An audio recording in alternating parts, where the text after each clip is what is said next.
हाँ भाई।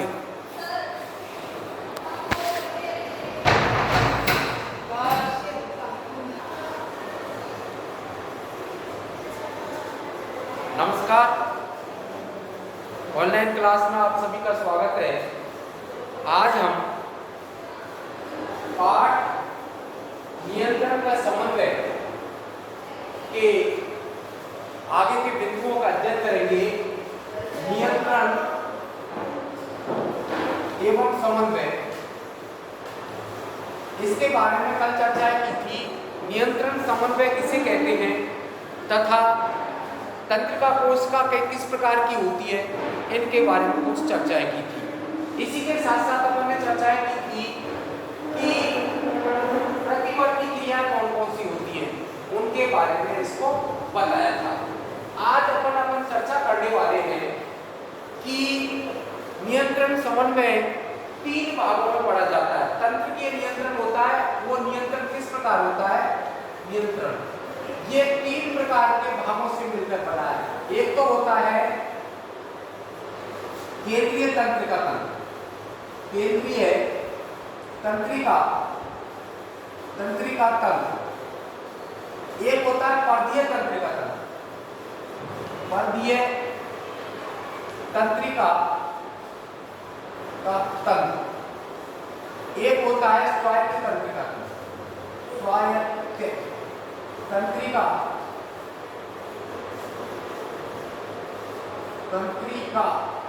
तंत्र। ये 3 भागों से मिलकर बना है। केंद्रीय तंत्रिका तंत्र के अंदर यदि देखा जाए तो 2 भागों को सम्मिलित किया गया है। पहला भाग मस्तिष्क है और दूसरा भाग मेरुरज्जु, इसको सम्मिलित किया गया है। अगर अपन बात करें, मस्तिष्क को 3 भागों में बांटा गया है। कौन कौन से? अग्र मस्तिष्क, मध्य मस्तिष्क और पश्च मस्तिष्क। इन 3 भागों को मिलकर अपन केंद्रीय तंत्रिका तंत्र को 2 भागों में, मस्तिष्क तथा मेरुरज्जु, और मस्तिष्क को 3 भाग, अग्र मस्तिष्क, मध्य मस्तिष्क और पश्च मस्तिष्क। मेरुरज्जु के इस प्रकार के कोई भाग नहीं है। अपन अगर पर्दीय तंत्रिका तंत्र की बात करें तो 2 प्रकार की तंत्रिका होती है इसमें। एक तो होती है प्रेरक तंत्रिका तंत्र और एक होता है संवेदी। 2 प्रकार की तंत्रिकाओं से मिलकर बना है। यदि इसी प्रकार स्वायत्त तंत्रिका तंत्र की बात करें तो ये भी 2 प्रकार की तंत्रिका कोशिकाओं से मिला हुआ होता है, जिनका नाम है अनुकंपी तंत्रिका तंत्र और दूसरा होता है पर्दीय परानुकंपी तंत्रिका तंत्र। इस प्रकार से इनके कुछ भाग हैं। यदि अपन इनकी चर्चाएं करें तो अपन के तंत्रिका तंत्र के द्वारा जो शरीर के अंदर नियंत्रण पाया जाता है उसको आसानी से समझ सकते हैं। अब अपन बात करते हैं केंद्रीय तंत्रिका तंत्र को ले लेते हैं। केंद्रीय तंत्रिका तंत्र में मस्तिष्क आता है। मस्तिष्क की संरचना को देखते हैं। मस्तिष्क क्या है? पूरे शरीर का एक ऐसे माने हेड है जो पूरे शरीर को नियंत्रित करता है। सूचना यहाँ जाती है, यहाँ इसके केंद्र है। पहले अपन बात करते हैं मस्तिष्क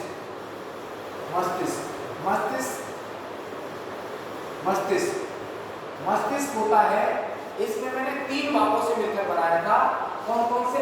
एक तो होता अग्र मस्तिष्क के 2 भाग हैं। कौन कौन से? एक पहला भाग है प्रेमस्तिष्क और दूसरा जो भाग है इसका, वो है इसका हेमिस्फीयर डायेंसिफेरोन।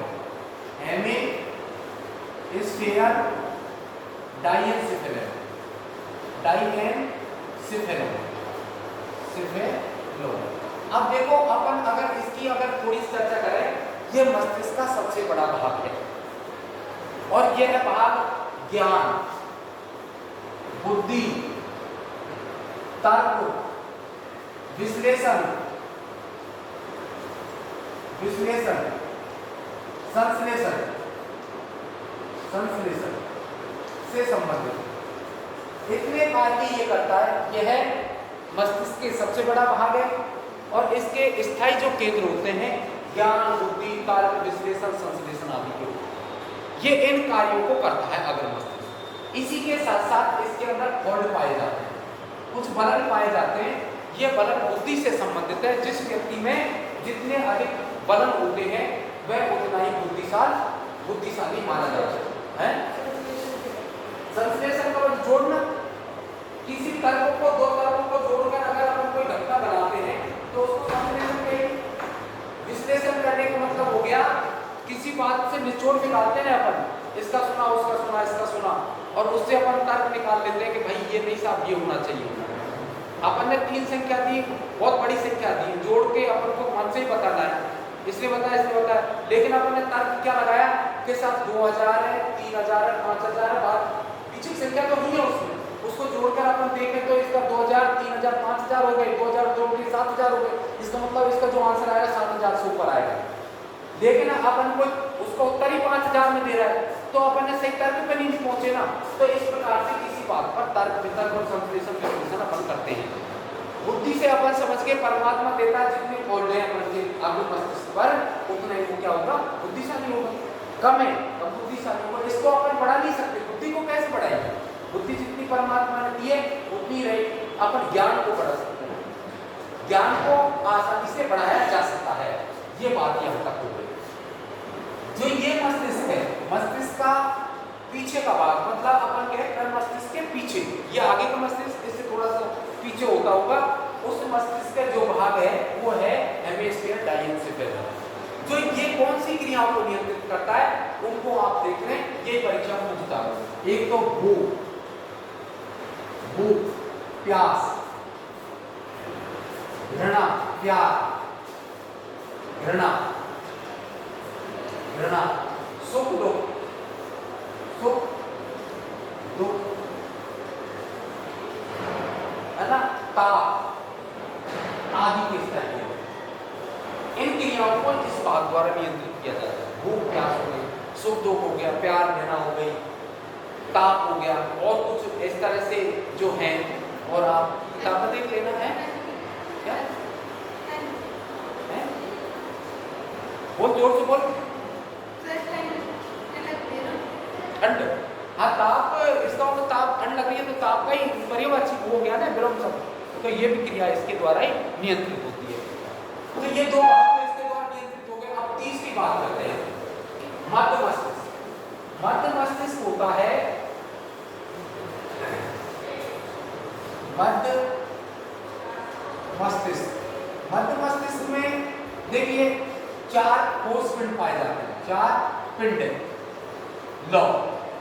इन 4 पिंडों में से आगे के 2 पिंड, ये किसका ज्ञान कराते हैं? दृष्टि का ज्ञान कराते हैं। और पीछे के 2 पिंड है, ये किसका ज्ञान कराते हैं? श्रवण का ज्ञान कराते हैं। आगे के 2 पिंड किसका ज्ञान करा रहे हैं?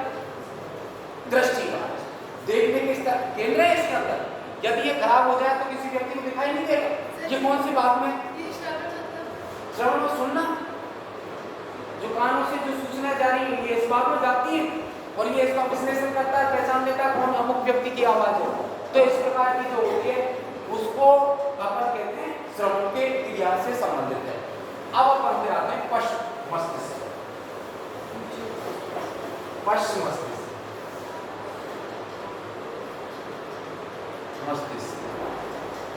इसके 3 भाग हैं वैसे।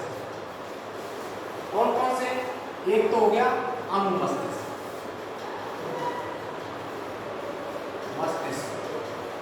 एक तो हो गया अनुमस्तिष्क। दूसरा कौन सा हो गया? पोन्स। तीसरा कौन सा हो गया? मेडुला ऑब्लिंगेटा। मेडुला ऑब्लिंगेटा, ये इसका पीछे का मतलब तीसरा भाग हो गया। जो अनुमस्तिष्क है ये क्या करता है भाई? उठते बैठते, चलते दौड़ते समय शरीर का संतुलन बनाता है, संतुलन का ये कौन से ये कार्य करता है? उल्टी जैसी क्रिया होती है ना, उल्टी आती है, उल्टी आदि क्रियाओं को नियंत्रित करता है। और इसके मेडुला ऑब्लिंगेटा है, ये क्या करता है? जो अनैच्छिक क्रिया है, अनैच्छिक क्रिया इनका नियंत्रण करता है। ये अनैच्छिक क्रियाओं का नियंत्रण करता है कौन? मेडुला ऑब्लिंगेटा। अनैच्छिक क्रिया कौन सी हो गई?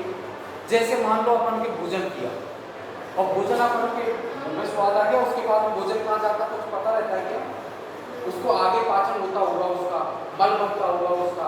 इस प्रकार की जो जैसे मूत्र निष्कासन की क्रिया, पानी पी लिया उसके बाद में पानी कहाँ कैसे फिल्टर हो रहा है, क्या हो रहा है तो पता ही क्या अपन को नहीं। तो इन क्रियाओं को नियंत्रण ये बहुत करता है। इस प्रकार से मस्तिष्क की कुछ बिंदुओं के सर अगर ये किसी का बीच वाला वाक खराब हो जाए तो उल्टी क्यों क्या हो जाए? उल्टी तो करेगा वो, लेकिन उल्टी से जो उसको प्रतिक्रिया होगी, उल्टी आने से पहले जो शरीर के अंदर प्रतिक्रिया होगी वो उसको आभास नहीं होगा, उसको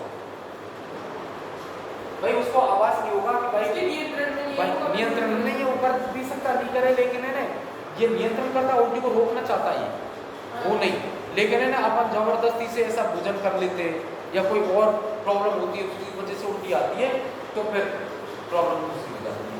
ये अब मैं पूरी किताब के अंदर एक ही बात कहता हूँ, जो मस्तिष्क का चित्र है ना वो किताब में से बनाना है आपको, मैं नहीं बताऊँ। बाकी मस्तिष्क के बारे में जो बात की मुझे बता दी थी वो मैंने बता दी।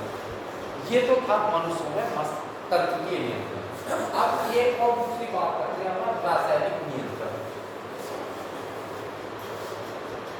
रासायनिक नियंत्रण,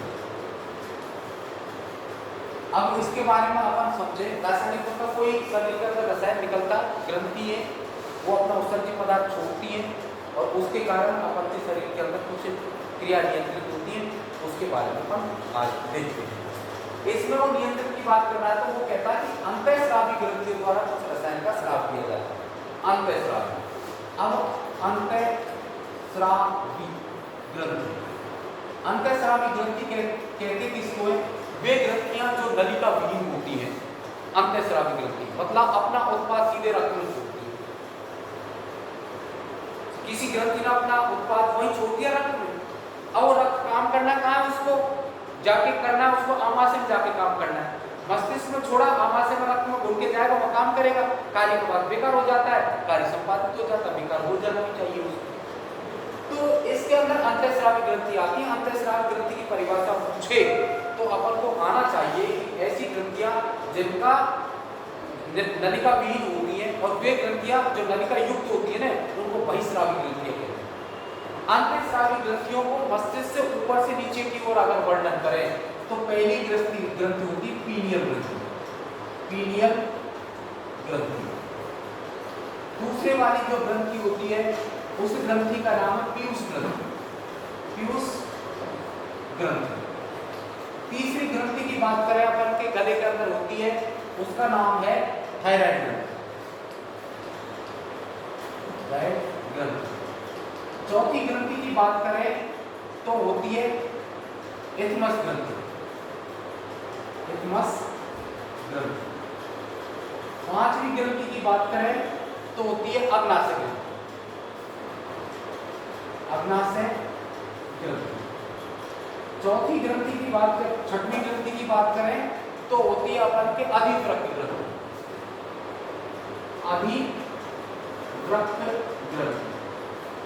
और पांचवी ग्रंथि की बात करें सातवीं तो उसका नाम है अंडाशय ग्रंथि, अंडाशय ग्रंथि या फिर वृषण ग्रंथि, वृषण ग्रंथि। ये अपन के 7 प्रकार की ग्रंथि शरीर के अंदर पाई जाती है। आपको क्रम से भी याद रखनी है। वो ऐसे भी पूछा एक बार बोर्ड की परीक्षा में प्रश्न कि क्रम से ग्रंथियों का मतलब मस्तिष्क से और पैर तक जो भी ग्रंथि मिलती है उनको क्रम से लिखिए। तो या तो क्रम नीचे से ऊपर की ओर लिखो या ऊपर से नीचे की ओर लिखो। इस प्रकार से ग्रंथियों के बारे में लिखना है। प्रकार से अपन अगर चर्चा करें तो अपन पहले पीनियल ग्रंथि की बात करें। पीनियल ग्रंथि की बात करें तो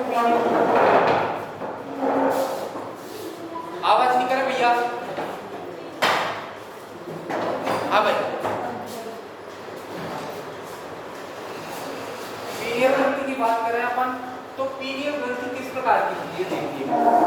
ये मस्तिष्क के हाइपोथैलेमस भाग की अधर सतह पर मिलती है, मस्तिष्क के और मस्तिष्क के ऊपर की ओर। अगर अपन मस्तिष्क को देखें तो ये यहाँ पर होती होगी, ये पीनियल ग्रंथि होती है जो एक रसायन का स्राव करती है और वो क्या करता है शरीर के अंदर मिलेनिन का नियंत्रण करता है। मिलेनिन कोई त्वचा का जो रंग होता है ना, इसका नियंत्रण करने का काम करता है। जब जिस व्यक्ति के मिलेनिन बनना बंद हो जाता है, सफेद सफेद हो जाते हैं हाथ पे, ऐसे व्यक्ति देखे होंगे जिसके हाथों यहाँ सफेद सफेद सा होता है, चेहरे पे भी हो जाता है, पैरों होता है, तो मिलेनिन बनना बंद हो जाएगा तो फिर अपन का त्वचा का रंग भी चला जाएगा और फिर उसका कैसा हो जाएगा, उसका अलग प्रकार का हो जाएगा। एक दूसरा क्या है, ये बाल अवस्था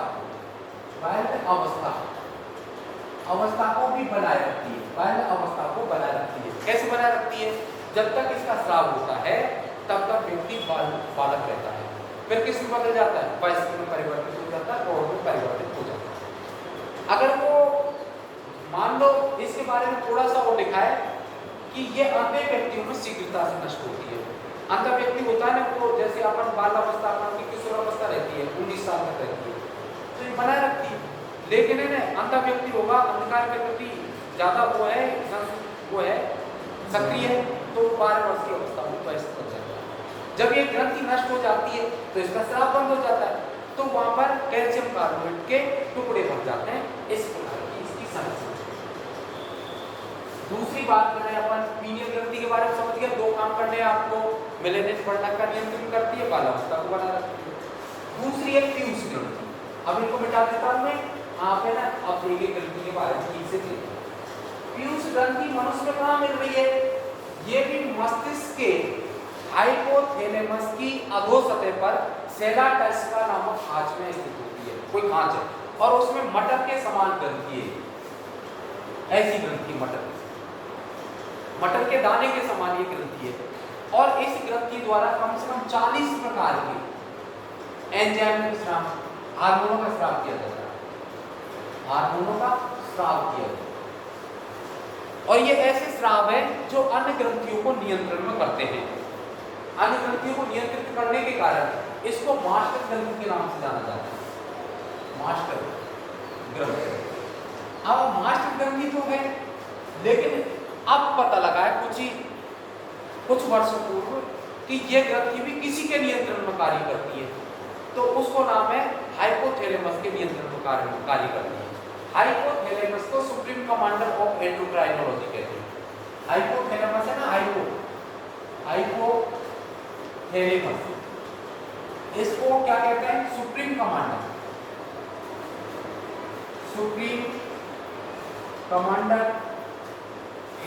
ऑफ एंडोक्राइनोलॉजी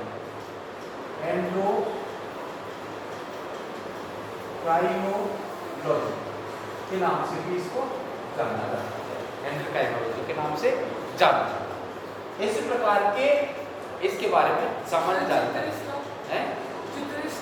किसका, ये मस्तिष्क का चित्र बनाओगे ना, उसमें मिल जाएगा, उसके अंदर नाम दे रखा है। वैसे तो ऐसी कोई अलग संरचना नहीं है, लेकिन यदि आप किताब में चित्र बनाएंगे तो उसका एक भाग का नाम लिखा है। अब अपन पीयूष ग्रंथि द्वारा कौन से हार्मोन स्राव किए जाते हैं। पीयूष ग्रंथि द्वारा देखिए, पीयूष ग्रंथि द्वारा एक हार्मोन का स्राव होता है जिसका नाम है ग्रोथ हार्मोन। ग्रोथ हार्मोन, इसी का नाम है जीएच हार्मोन कहते हैं।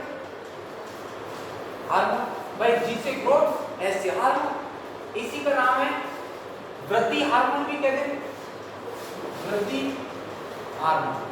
ये क्या करता है, शरीर में वृद्धि को प्रेरित करता है। अब कैसे करता है कि जैसे मान लो किसी व्यक्ति में जीएच हार्मोन, इसका देखते हैं। ये कब देख रहे हैं अपन? बाल्यावस्था में देखते हैं, बाल्यावस्था। इस अवस्था में मान लो किसी व्यक्ति के जीएच हार्मोन की वृद्धि हो जाए, जैसे बालक है कोई 18 वर्ष से पहले का कोई बालक है, उसमें जीएच वृद्धि हो जाए तो क्या होगा?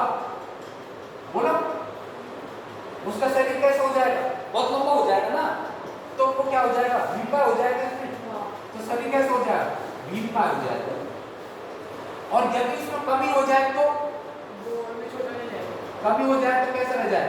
बौना रह जाएगा, बौना रह जाएगा। तो दो प्रकार के रोग हो गए, एक तो भीमकायता का रोग हो गया और बौनेपन का रोग हो गया। यदि कमी हो गई तो बौनेपन, और वृद्धि हो गई तो लंबेपन का रोग हो गया। ये जो है बाल्यावस्था में हो गई। यदि इसी हार्मोन की बात करें, ये प्रौढ़ावस्था में हो तो प्रौढ़ावस्था या वयस्क अवस्था में कहें, वयस्क अवस्था। वयस्क अवस्था की बात करें, मान लो मेरे जैसे कोई व्यक्ति है, उसके अंदर यदि इस हार्मोन की वृद्धि हो जाए तो क्या होगा? वृद्धि हो जाए तो क्या होगा? अब मैं लंबा तो नहीं हो सकता ना, तो क्या होगा? मेरे चेहरे की हड्डी उभर जाएगी, आंखें बाहर आ जाएगी, है ना? हाँ, मतलब उसके कुबड़पन का रोग हो जाएगा, हिंजबैक हो जाएगी।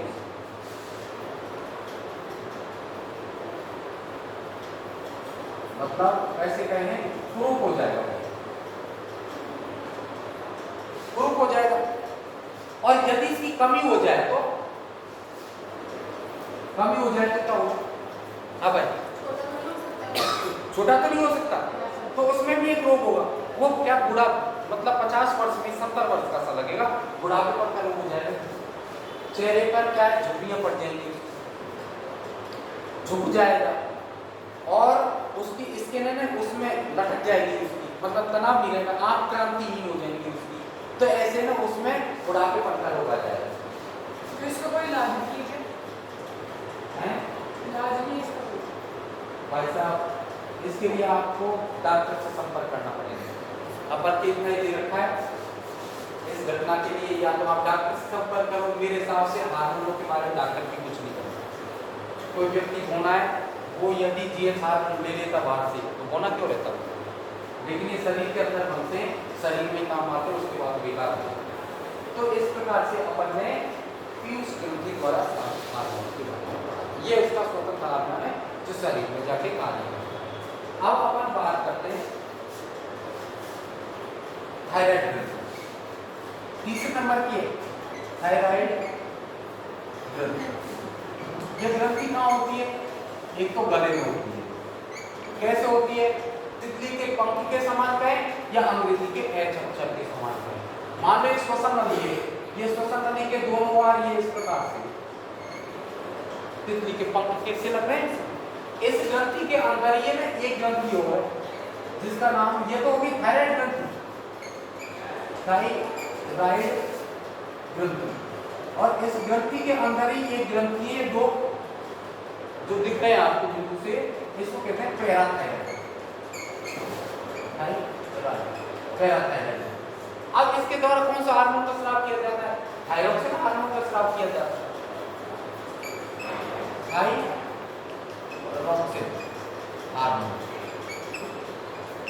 हार्मोन का स्राव किया जाता है। थायरोक्सिन हार्मोन क्या करता है? शारीरिक और मानसिक विकास के लिए आवश्यक होता है। आपने देखा होगा एक टीवी पर ऐड आता है, एक औरत जाती है नमक ले लेता है, तो दुकानदार उसको सामान नमक दे देता है। तो कहती है बहन इससे मैंने आयोडीन युक्त नमक लीजिए। यदि आज कमला का बेटा आयोडीन युक्त नमक खाता तो बिमले के बेटे के समान नहीं होता। कुछ ऐसे इस प्रकार का एक ऐड आता है। इसका मतलब ये शारीरिक विकास के लिए जिम्मेदार है। तो थायरोक्सिन हार्मोन का बनना भी आवश्यक है। अब मान लो थायरोक्सिन हार्मोन तो नहीं बन रहा उसमें, किसी वयस्क व्यक्ति इसकी कमी हो जाए, किसकी? आयोडीन की कमी हो जाए, आयोडीन युक्त भोजन नहीं ले, आयोडीन की कमी कर ले, मतलब आयोडीन नहीं मिले किसी व्यक्ति भोजन के साथ साथ, तो थायराइड ग्रंथि क्या हो जाती है? अति सक्रिय हो जाती है, सक्रिय हो जाती है। और सक्रिय हो जाती है तो ये क्या करती है? बोलने लगती है। फूलने लगती है। फूलने लगती है तो कैसी हो जाती है, गले के अंदर यहाँ फूल जाती है, फूल जाती है। तो फिर इसको क्या, रोग का नाम है गलगंड रोग, गलगंड नामक रोग हो जाता है। इसको उपचार के लिए क्या लेना चाहिए, आयोडीन युक्त नमक लेना चाहिए, आयोडीन युक्त भोजन लेना चाहिए। अब अपन बात करें इसकी कि मान लो ये जो रोग होता है ये सामान्यतः स्थलीय भागों में नहीं पाया जाता, पहाड़ी क्षेत्रों में मिलता है और पहाड़ी क्षेत्रों में मिलता है तो उनको सलाह दी जाती है आयोडीन युक्त नमक खाएं या समुद्री उत्पाद खाएं, जैसे मछली वगैरह कुछ भी समुद्रों में जो पैदा होते हैं उनको लेना चाहिए। अब अपन देखो ये अपन के थायराइड ग्रंथि के बारे में, शारीरिक और मानसिक विकास के लिए आवश्यक है, पृथ्वी के पंख के समान होती है, पैराथायराइड मिलती है इसमें और इस ग्रंथि द्वारा क्या शारीरिक और मानसिक विकास को बनाए रखती है। इसके बाद में आती है चौथे नंबर में एथमस ग्रंथि। एथमस ग्रंथि, ये ग्रंथि मिलती कहाँ है, हृदय के पीछे की ओर मिलती है, हृदय यहाँ होता है और इसके पीछे की ओर स्थित है ये, लेकिन इसका कार्य क्या है अभी अज्ञात है, अज्ञात कार्य कोई पता नहीं है। थोड़ा सा और आगे चले, ठीक है बताओ इसको, जब पता ही नहीं है तो क्या करें। एक है अपन के अग्नाशय ग्रंथि, 5 नंबर अग्नाशय ग्रंथि। अग्नाशय ग्रंथि कहाँ मिलती है,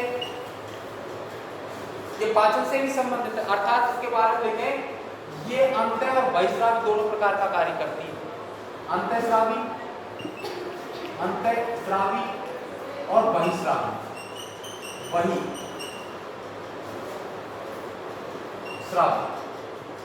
दोनों प्रकार का कार्य करती है। अपन अंतःस्रावी बहिस्रावी का तो फिर जब पाचन होगा वो पढ़ लेंगे, या अपन अंतःस्रावी के रूप में। तो इसकी जो दो देखो, जो अग्नाशय ग्रंथि होती है ना इसमें बीटा कोशिका होती है, बीटा सेल्स। ये बीटा सेल्स क्या करती हैं, ये बीटा सेल्स करती हैं इंसुलिन का स्राव। इंसुलिन क्या करता है, रक्त में ग्लूकोज की मात्रा को नियंत्रित करता है, रक्त में ग्लूकोज को क्या करता है, नियंत्रित करता है। कैसे करता है, जब रक्त के अंदर ग्लूकोज की मात्रा बढ़ जाती है तो बीटा कोशिका को इंडिकेटर मिलता है, मतलब संसूचित किया जाता है कि रक्त के अंदर इंसुलिन की मात्रा बढ़ गई है, तो इंसुलिन उत्सर्जित करेगा, वो इंसुलिन रक्त में जाएगा तो ग्लूकोज का क्या पाचन हो जाएगा। जब ग्लूकोज का पाचन नियंत्रित हो गया तो फिर बीटा कोशिका फिर संसूचित होंगी, तो वो क्या करेंगे, इंसुलिन का स्राव कम कर देंगी।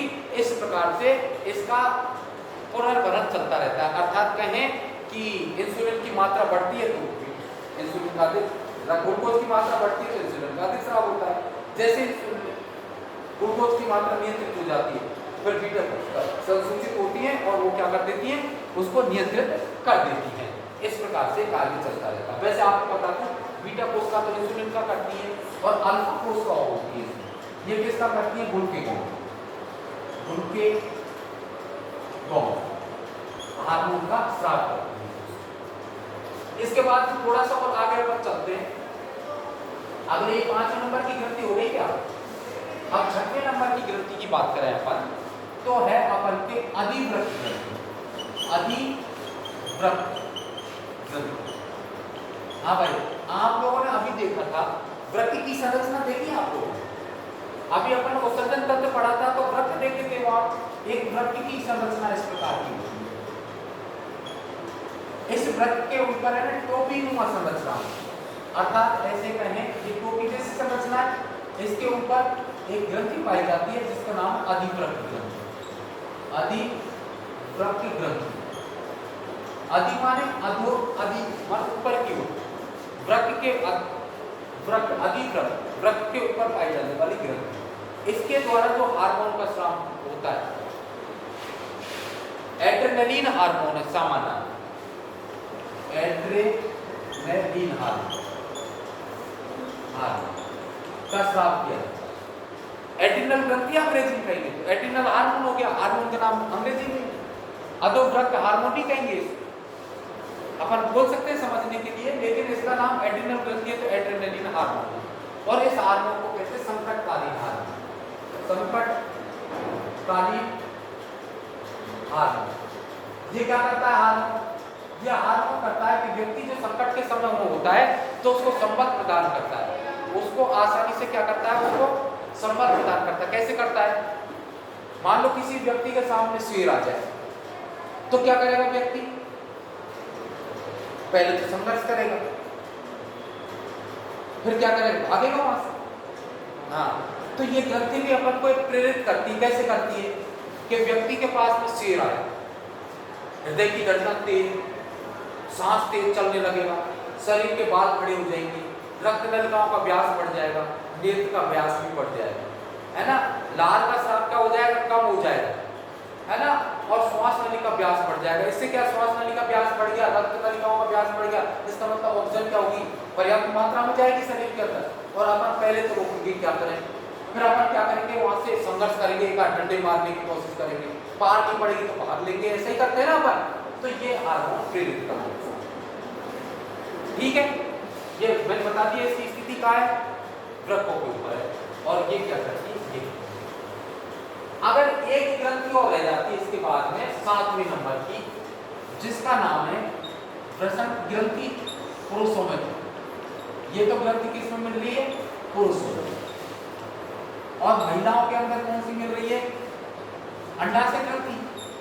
अंडाशय ग्रंथि ये क्या नाम करती है? ये किसमें मिलती है? महिलाओं में।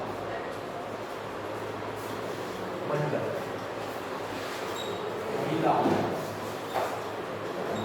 अब देखिए क्या करती है कि पुरुषों के अंदर आदित्य की जो वृषण ग्रंथि है टेस्टोस्टेरोन का स्राव करती है। टेस्टोस्टेरोन का स्राव करती है। ये टेस्टोस्टेरोन क्या करता है? द्वितीयक लैंगिक लक्षणों का निर्धारण करता है। द्वितीयक लैंगिक लक्षणों का नियंत्रण निर्धारण करता है। दाढ़ी मूंछ का आना, महिलाओं के अपेक्षा पुरुष का बलिष्ठ होना, और शरीर पर बाल आना, त्वचा का खुरदरी होना, मतलब थोड़े हार्ड रहती महिलाओं की अपेक्षा, ये हिसाब है। और महिलाओं के अंदर जो होता है अंडाशय ग्रंथि, ये हार्मोन का स्राव करती है, उसका नाम एस्ट्रोजन। Estrogen hormone. यह हार्मोन क्या करता है? महिलाओं के द्वितीयक लैंगिक लक्षणों को निर्धारण करता है। तो महिलाओं के द्वितीयक लैंगिक लक्षण दाढ़ी मूंछ नहीं आती हूँ, आवाज का क्या थोड़ा पुरुषों की अपेक्षा सही होना, त्वचा का मुलायम होना, और शरीर पर बाल भी नहीं आते इतने। तो इस प्रकार से ये अपन की ग्रंथि थी, ये रासायनिक नियंत्रण के अंदर अपन। इसके साथ साथ ही अपन आज ही करने वाले हैं पादपों में भी नियंत्रण होता हो। पादपों में नियंत्रण और संबंध। ये तो जंतुओं के बारे में तो अपन ने पढ़ ही लिया। पादपों के अंदर बात करें तो पादपों के अंदर एक तो अनुक्रिया पाई जाती है। अनुक्रिया कैसे होती है? देखिए आप, कई प्रकार से है। एक तो है जल के प्रति, दूसरा है स्पर्श के प्रति, तीसरा है प्रकाश के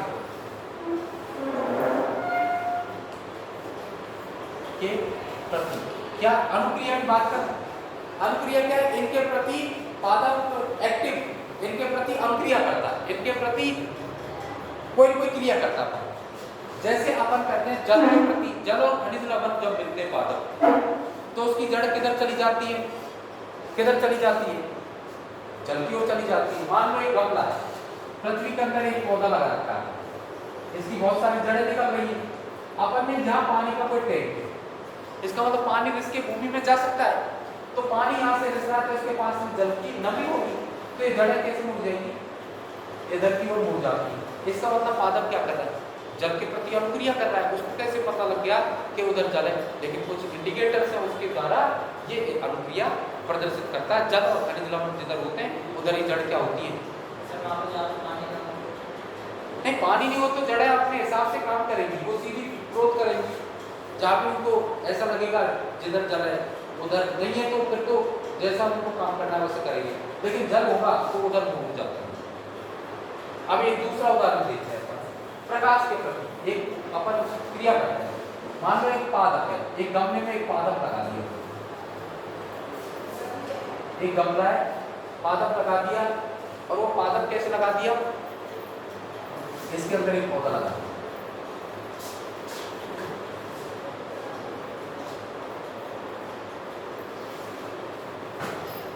ऐसे एक पौधा लगा। अब अपन को इस गमले को उठाकर अपन ने कहां रख दिया, खिड़की के पास रख दिया, जिस खिड़की से धूप आती है। आप इस गमले को पानी डालते रहिए, रखा रहने दीजिए उसको, और उसको देखिए कुछ समय के बाद में ये क्या किधर की ओर मुड़ जाता है, इधर की ओर मुड़ जाता है। हाँ, जिधर से प्रकाश आ रहा है उधर मुड़ जाता है, ये ऐसे भी निकल जाता है। क्यों? कि अनुक्रिया प्रदर्शित करता है प्रकाश के प्रति। तो प्रकाश के प्रति अनुक्रिया तना तो कैसे कर रहा है, धनात्मक अनुक्रिया, और जड़ें क्या कर रही है, ऋणात्मक अनुक्रिया प्रदर्शित कर रही है। अब क्यों कर रही है, उसके पीछे भी कारण कि जो पादप होता है उसके शीर्ष भाग में एक हार्मोन बनता है ऑक्सिन। ऑक्सिन अभी चर्चा करने वाले हैं अपन। ये ऑक्सिन हार्मोन क्या करता है कि जब पादप सूर्य के प्रकाश में खुले स्थान पर रहता है तो शीर्ष भाग में, अब इसको क्या करता है ये कि जब इसको प्रकाश मिला मान लो इधर की साइड, तो ऑक्सिन हार्मोन का स्थानांतर किधर हो जाता है, इधर की ओर हो जाता है। इधर की हो जाता है तो इधर तो वृद्धि प्रारंभ हो जाएगी। कल्पना करो ये पादप है, इस पादप में इधर की ओर अंधकार है, मान लो इधर की ओर क्या गया, ऑक्सिन हार्मोन गया, और ऑक्सिन हार्मोन गया तो ये क्या इधर ग्रोथ होगी, तो ये कैसे टर्म लेगा, ऐसे लेगा, इधर तो वृद्धि हुई नहीं तो ये तो यहाँ नहीं रहेगा, और इधर कोशिका बनी तो ये इधर ले जाएगा, तो ये क्या कैसे मुड़ता चला जाएगा, ऐसे मुड़ता, फिर प्रकाश को सीधा प्राप्त हो रहा है ऐसे। तो इस प्रकार से पादप इसके प्रति अनुक्रिया प्रदर्शित करता है। तीसरे प्रकार का है स्पर्श के प्रति अनुक्रिया। स्पर्श के आपने छुई हुई पादप देखा, छुई हुई का पादप, वो छुई हुई के पादप को स्पर्श करते तो पत्ती क्या करती है, मुरझा जाती है, उसकी क्लोज हो जाती है, बंद हो जाती है। क्यों हो जाती है, क्योंकि स्पर्श के प्रति अनुक्रिया प्रदर्शित कर रहा है। उसके पीछे कारण है कि मान लो ये सूर्य उसका छुई हुई का पादप है, और इसकी ये पत्तियां, ऐसे पत्तियां बहुत सारी लग रही होती है, ऐसे लगी होती है।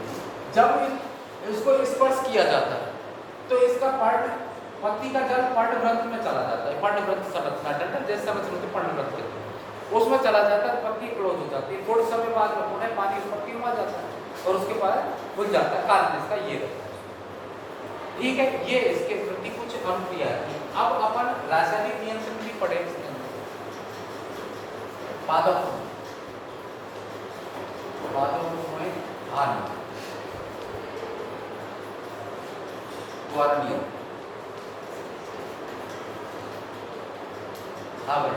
देखो पादपों के अंदर जो हार्मोन मिलते हैं ज्यादा नहीं है। पहले हार्मोन का नाम है ऑक्सिन हार्मोन। ये कहाँ मिलता है, पादप के शीर्ष भाग में मिलता है, शीर्ष भाग, और क्या करता है, शीर्ष प्रवणता को बनाए रखता है। मतलब आगे जो नई नई पत्तियां निकलती है ना पादप के शीर्ष भाग, जड़ों का भी शीर्ष भाग होगा, अंतिम सिरा, और तने का भी अंतिम सिरा होगा, तो उन दोनों को बरकरार बनाए रखता है, उसमें ये मिलता है और तरंग कोपनों को निकालने में काम आता है। दूसरा साइटोकाइनेस, इसका आपको कृत्रिम भी बता सकता हूँ, कृत्रिम ऑक्सिन हार्मोन है, उसका जो मिलता है एक तो होता है इंडोलिक एसिडिक एसिड, इंडोलिक एसिडिक एसिड, ये इसको काम दिया जाता है, मतलब कृत्रिम दवाई के रूप में बाजार में मिलता है। दूसरा इंडोलिक ग्लूटारिक एसिड, इंडोलिक ग्लूटारिक एसिड, ये भी मिलता है बाजार में। आप इसको भी इसकी जगह यदि कोई पादप ग्रोथ नहीं कर रहा है तो उस पर स्प्रे कर सकते हैं। दूसरा है साइटोकाइन, साइटोकाइन, ये क्या करता है, ये भी वृद्धि हार्मोन है, वृद्धि हार्मोन, और कहाँ मिल रहा है, तने में मिल रहा है, तनों में वृद्धि कर रहा है। एक है तीसरे नंबर एब्सेसिकम,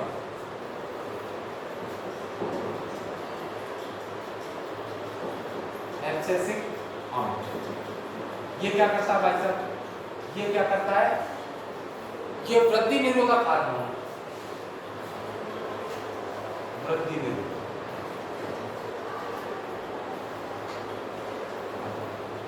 और ये क्या करता है? जब ये हार्मोन ज्यादा बन जाता है ना, पत्ती झड़ने लग जाती है, तो पतझड़ को प्रेरित करता है, जड़ को प्रेरित करता है। पतझड़ के समय ज्यादा बनता होगा। ऐसे ही एक हार्मोन है इथाइलिन हार्मोन। इथाइलिन हार्मोन, यह हार्मोन क्या काम आता है? ये फलों को पकाने में सहायक है, फलों को पकाने में।